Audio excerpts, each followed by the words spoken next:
Welcome back to Telugu flavours.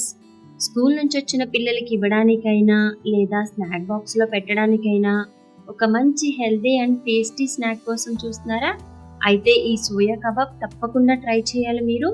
So late చేయకుండా ప్రాసెస్లోకి వెళ్ళిపోదాం పదండి. మరి ముందుగా ఒక బౌల్ తీసుకొని దానిలోకి కొంచెం వాటర్ వేసి అవి వేడైన తర్వాత 1 కప్ మీల్ మేకర్ని తీసుకొని వాటిని 2 to 3 మినిట్స్ పాటు కుక్ చేసుకోవాలి. ఎక్కువసేపు కుక్ చేసుకోవాల్సిన అవసరం లేదండి, జస్ట్ ఒక 2-3 నిమిషాలు కుక్ చేసుకుంటే సరిపోతుంది. అవి చల్లారిన తర్వాత దానిలోంచి ఎక్సెస్ వాటర్ని స్క్వీజ్ అవుట్ చేసేసి వీటిని ఒక మిక్సీ జార్లోకి యాడ్ చేసుకోండి. దానిలోకి ఒక మీడియం సైజు ఉల్లిపాయని, 2-3 పచ్చిమిర్చి, కొన్ని వెల్లుల్లి, ఒక చిన్న అల్లం ముక్క, కొంచెం కొత్తిమీర, కొంచెం ఉప్పు కూడా వేసి గ్రైండ్ చేసుకోవాలి. ఇక్కడ మనం కోర్స్గా గ్రైండ్ చేసుకోవాలండి, మరి మెత్తగా గ్రైండ్ చేసుకోవాల్సిన అవసరం లేదు. ఈ విధంగా గ్రైండ్ చేసుకొని ఈ బ్యాటర్ ని ఒక ప్లేట్ లో కానీ ఒక బౌల్లో కానీ ట్రాన్స్ఫర్ చేసుకోండి. బైండింగ్ కోసం కొంచెం గోధుమ పిండి కానీ బియ్య పిండి కానీ యాడ్ చేసుకోవచ్చు. నేను ఇక్కడ బియ్య పిండిని యాడ్ చేస్తున్నాను.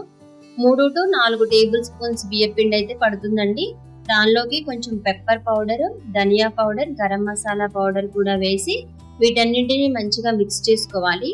మనకి బ్యాటర్ కన్సిస్టెన్సీ అనేది కొంచెం థిక్ బ్యాటర్ లా ఉండాలి, అంటే మనం గారెల పిండి కన్సిస్టెన్సీ ఉంటుంది కదా, ఆ విధంగా అనమాట. ఇక్కడ నేను చూపిస్తున్నాను కదా, ఆ విధంగా ఉండాలి. అప్పుడు మనం కబాబ్స్ చేసుకోవడానికి ఈజీగా ఉంటుంది. ఇప్పుడు ఇందులోంచి ఒక చిన్న ముద్ద తీసుకొని దాన్ని కబాబ్ షేప్ లో లాగా ప్రిపేర్ చేసుకోవాలి. ఇక్కడ మీరు నచ్చిన షేప్ లో ప్రిపేర్ చేసుకోవచ్చండి. నేనైతే ఇలా చిన్న బాల్ లా తీసుకొని ఈ విధంగా ప్రిపేర్ చేసుకుంటున్నాను. ఇప్పుడు గ్యాస్ ఆన్ చేసి ఒక ఫ్రైయింగ్ పాన్ పెట్టుకొని దానికి ఆయిల్ అప్లై చేసి దానిలోకి మనం ప్రిపేర్ చేసుకున్న కబాబ్స్ ని పెట్టుకొని లో టు మీడియం ఫ్లేమ్ లో ఒక సైడ్ గోల్డెన్ కలర్ వచ్చే వరకు ఫ్రై చేసుకున్న తర్వాత సెకండ్ వైపుకి టర్న్ చేసుకొని రెండో వైపు కూడా గోల్డెన్ కలర్ వచ్చే వరకు ఫ్రై చేసుకోవాలి. ఈ విధంగా ఫ్రై చేసుకుంటే మనకి హెల్తీ స్నాక్ రెడీ అయిపోయినట్లే అండి.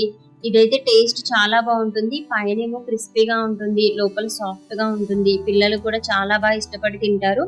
హెల్త్ కి హెల్త్, టేస్ట్ కి టేస్ట్ చాలా బాగుంటుంది. ఈ రెసిపీని తప్పకుండా ట్రై చేయండి. ఇలాంటి మరిన్ని రెసిపీస్ కోసం నా ఛానల్ ని సబ్స్క్రైబ్ చేసుకోండి. ఈ వీడియో మీకు నచ్చినట్లయితే మీ ఫ్రెండ్స్ కి, ఫ్యామిలీకి షేర్ చేయండి. Thank you for watching my video. ఇలాంటి మంచి ఇంకొక వీడియోలో మళ్ళీ కలుద్దాం.